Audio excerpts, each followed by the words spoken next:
కట్టా ఓ పని చేయి, పోలీస్ స్టేషన్కి వెళ్ళి కంప్లైంట్ ఇచ్చి కాగితం తీసుకురా, ట్రీట్మెంట్ చేస్తాను. మీరు తినకపోతే సందు చివరిలో పోలీస్ స్టేషన్ ఉంది, అక్కడికి వెళ్ళి ఎఫ్ఐఆర్ రిజిస్టర్ చేయండి, లేదా నెంబర్ తీసుకొచ్చినా చాలు.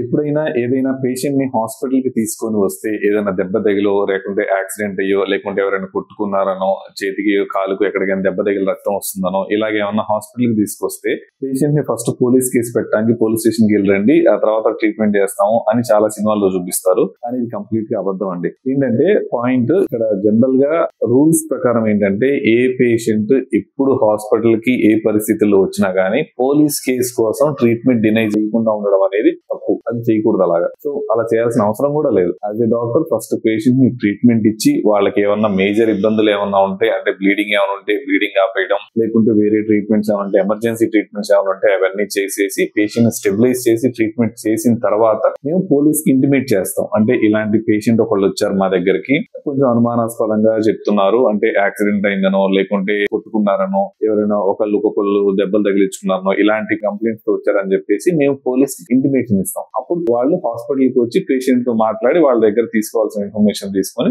కేసు ఫైల్ చేస్తారు. అంతే తప్ప పోలీస్ కంప్లైంట్ కోసం ఏ డాక్టర్ ట్రీట్మెంట్ ని ఆపడం జరగదు. కాబట్టి కానీ ఎగ్జాంపుల్స్ మాత్రం చాలా ఉన్నాయి సినిమాల్లో. పాత భారతీయుడు సినిమా దగ్గర నుంచి ఇప్పుడు ఈ మధ్య వచ్చిన పోకిరి సినిమా వరకు చాలా సినిమాల్లో ఇలాంటి ఎగ్జాంపుల్స్ ఉన్నాయి. అంటే ముందు పోలీస్ కంప్లైంట్ ఇచ్చారంటే ఆ తర్వాత కట్టు కొడతాము, ఆ తర్వాత ట్రీట్మెంట్ చేస్తాము, ఇట్లాంటి చాలా ఎగ్జాంపుల్స్ ఉన్నాయి. కానీ అవన్నీ అబద్ధం అండి. కాబట్టి ట్రీట్మెంట్ కోసం ఏమీ కంగారు పడాల్సిన అవసరం లేదు. పోలీస్ కంప్లైంట్ ఇస్తేనే ట్రీట్మెంట్ ఇస్తారని మాత్రం అబద్ధం. ఇంకొకటి, ఎవరికైనా రోడ్డు మీద ఏమైనా యాక్సిడెంట్ అయినా, వేరే ఇబ్బంది అయినా గానీ మనకు సంబంధం లేని వాళ్ళు ఎవరైనా, అంటే ఇప్పుడు మనకి ఎవరికో ఇబ్బంది అవుతుంటే మనం రోడ్డు మీద ఉన్నాం, వాళ్ళని చూసాము, వాళ్ళని తీసుకొని హాస్పిటల్ కి వచ్చి అడ్మిట్ చేస్తే మన మీద కంప్లైంట్ రావడం, మన మీద కేసు వేయడం, మనల్ని ఏదో ఇబ్బంది పట్టడం అలా జరగదండి. సో మీరు వచ్చి మీకు తెలియకపోతే తీసుకొచ్చి హాస్పిటల్లో, గవర్నమెంట్ హాస్పిటల్లో గానీ మీకు దగ్గరలో ఉన్న హాస్పిటల్లో గానీ జాయిన్ చేసేసి మీరు వెళ్ళిపోవచ్చు. మిమ్మల్ని ఎవరు ఏం క్వశ్చన్ చేయరు, మీరు ఎందుకు తెచ్చారు కాబట్టి మీ మీద కేసు పెడతామని ఎవరు అనరు. కాబట్టి అలాంటి అనుమానాలు ఏం పెట్టుకోవద్దు. ఎక్కడ ఏం జరిగినా గానీ మీరు హెల్ప్ చేయడానికి రెడీగా ఉండండి. మీకు దగ్గరలో ఉన్న హాస్పిటల్ అడ్మిట్ చేసేసి మీ దారి మీరు వెళ్ళిపోవచ్చు, మీకు ఏ ఇబ్బంది ఉండదు.